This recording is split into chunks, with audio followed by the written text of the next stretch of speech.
अपने अपने राम तो सिर्फ एक मुहावरा है। यह राम शब्द आपका अंतर्मन भी हो सकता है और आपका कोई आदर्श पुरुष अथवा आराध्य देव भी हो सकता है। जरूरी नहीं कि वह आराध्य दशरथ पुत्र राम ही हो, शिव भी हो सकते हैं, बुद्ध या जैन तीर्थंकर या रहीम में से कोई भी हो सकता है। लेकिन मेरी यह वार्ता अयोध्या के राजा राम की लोकप्रियता पर केंद्रित है, जिनको नए पुराने रचनाकारों ने अपने अपने नजरिए से देखा है और सराहा है। सभी जानते हैं कि राम कथा का जन्म तो वाल्मीकि रामायण से हुआ है। फिर उसी का अनुकरण करते हुए उनके बाद आए रचनाकारों ने अपने अपने रचना कौशल से स्वतंत्र रचनाएं की हैं। वाल्मीकि जी को राम कथा लिखने की प्रेरणा देने वाले तो उस समय के मनीषी नारद जी ही थे, जिन्होंने वेद व्यास जी को भी श्रीमद् भागवत लिखने की प्रेरणा दी थी। वाल्मीकि जी से मुलाकात होने पर नारद जी ने कहा था, आप कोई ऐसा ग्रंथ लिख डालिए जो सबके लिए प्रेरणादायी हो। तब वाल्मीकि जी ने उन्हीं से पूछ लिया है कि आप तो बुद्धिजीवियों में सबसे श्रेष्ठ हैं, आप सारी दुनिया में घूमते रहते हो, आप ही बताइए वह प्रेरणा पुरुष कौन है। वाल्मीकि के शब्दों को ही एक बार दोहरा दूं। को अस्मिन् सांप्रतम लोके गुणवान कश्य वीर्यवान धर्मज्ञस्य कृतज्ञस्य सत्यवाक्यो दृढ़व्रतः चारित्रेण को युक्त सर्वभूतेषु को हित विद्वान क समर्थश्च कश्ये क प्रिय दर्शन। इस पर नारद जी ने उपरोक्त सब गुण अयोध्या के राजा दशरथ के पुत्र रामचंद्र जी में ही गिना दिए। फिर वाल्मीकि जी ने अच्छी तरह जांच परख करके राम की जीवनी लिखनी शुरू की। राजपुत्र समझकर उनकी झूठी प्रशंसा नहीं की, जैसे कि आजकल के जीवनीकार कल्पित घटनाएं रचकर अपनी कहानी के नायक को युग पुरुष सिद्ध करने की कोशिश करते हैं। वाल्मीकि रामायण में जो घटना जैसी घटी वैसी ही सच्चाई के साथ वर्णित की गई है, इसलिए मुझे यह ग्रंथ पसंद है। भारत में लगभग सभी भाषाओं में राम कथा पर आधारित काव्य रचनाएं हुई हैं। कुछ बहुत प्रचलित काव्य रचनाओं के नाम इस प्रकार हैं। 11वीं शताब्दी में तमिल भाषा में रचित कम्बन रामायण, तेलुगु भाषा में रंगनाथ रामायण, कन्नड़ में तोरवे रामायण, 15वीं शताब्दी में बंगला में पंडित कृतवास द्वारा रचित कृतवासी रामायण आदि। इस प्रकार लगभग 100 से अधिक राम कथाएं विभिन्न रूपों में साहित्य संसार में उपलब्ध हैं। नेपाल में भी भानुभक्त ने रामायण लिखी थी। यहाँ तक कि इंडोनेशिया, मलेशिया, थाईलैंड आदि देशों में भी राम कथा लोकप्रिय रही है। अब मैं फिर वाल्मीकि रामायण के संदर्भ पर लौट रहा हूँ।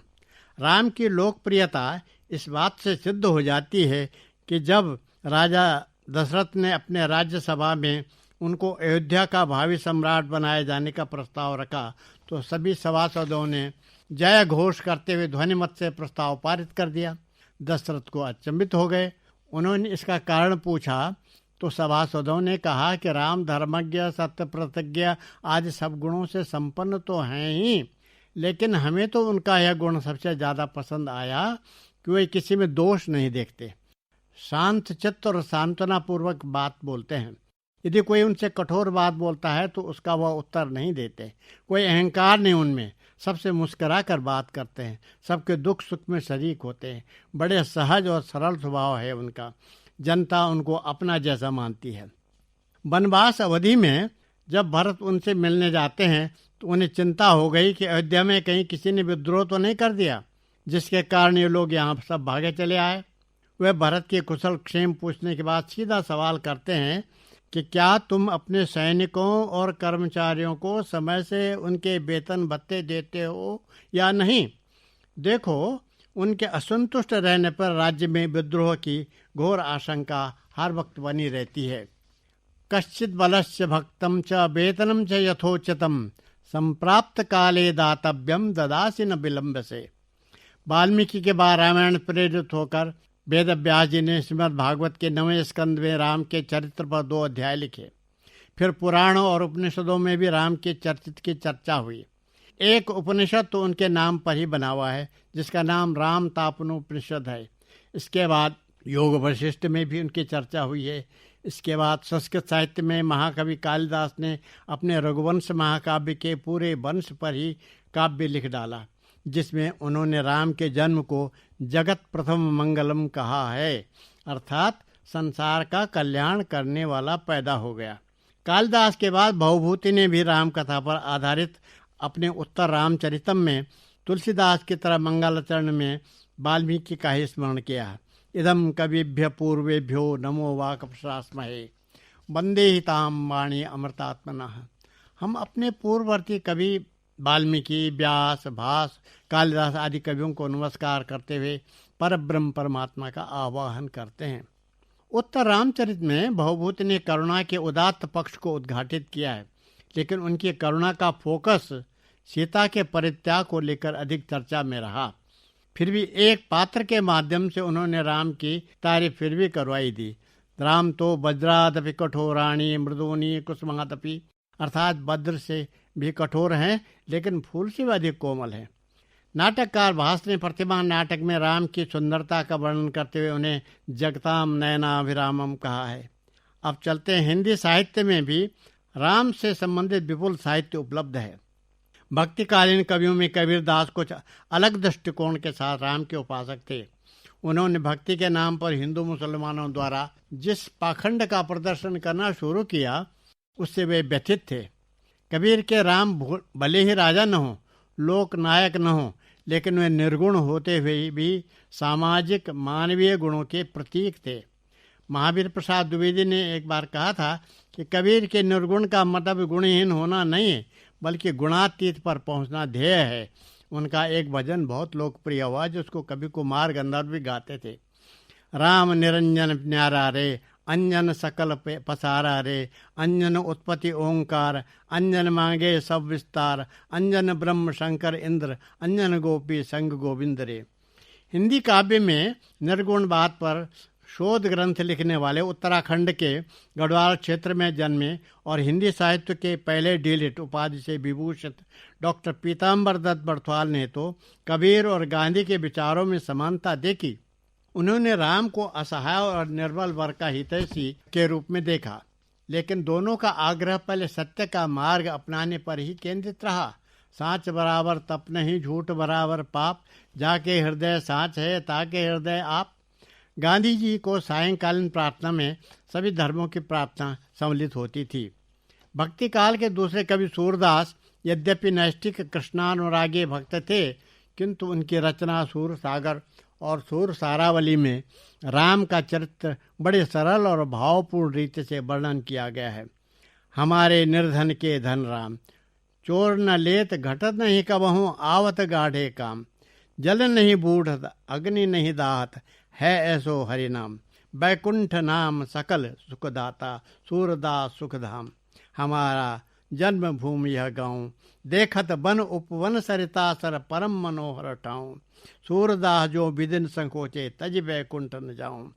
लेकिन भक्तिकालीन कवियों में राम कथा को जन जन तक पहुंचाने का श्रेय तुलसीदास जी को जाता है, जिन्होंने रामचरितमानस को भारत के लोकमानस में बिठा दिया।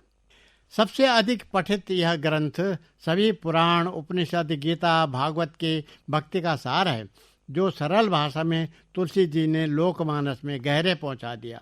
रामचरितमानस के प्राकथन में मंगलाचरण के रूप में उन्होंने विनम्रतापूर्वक इस तथ्य को भी स्वीकार किया है कि मैं सबसे पहले कवीश्वर वाल्मीकि का स्मरण करूंगा।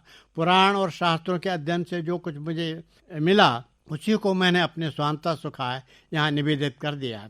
मेरा अपना कुछ नहीं है। तुलसीदास जी के राम मर्यादा पुरुषोत्तम तो हैं ही, लेकिन उनके आराध्य भी हैं। राम ब्रह्म परमार्थ रूपा। विनय पत्रिका में वो कहते हैं कि तो ही मोहि नाते अनेक मानिए जो भावे।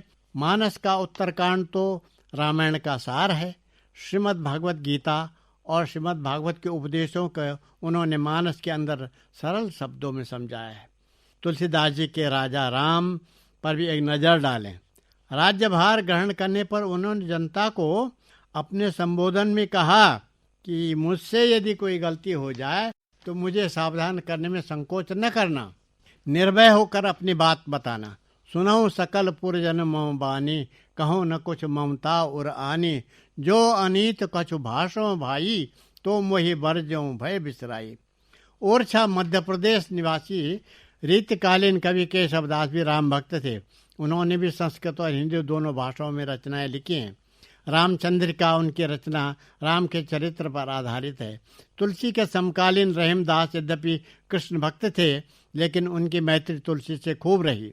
आधुनिक हिंदी कवियों में राष्ट्र कवि के नाम से विख्यात मैथिलीशरण गुप्त ने राम के चरित्र पर साकेत की रचना की, जिसमें उन्होंने उपेक्षित पात्रों के चरित्र को बड़ी सुंदरता से उभारा है। उनमें उर्मिला और कई मुख्य रूप से उल्लेखनीय हैं।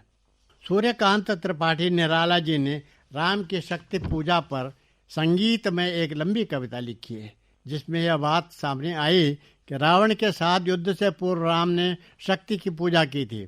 उन्होंने 108 कमल के फूल अर्पित किए, किंतु एक पुष्प कम पड़ गया।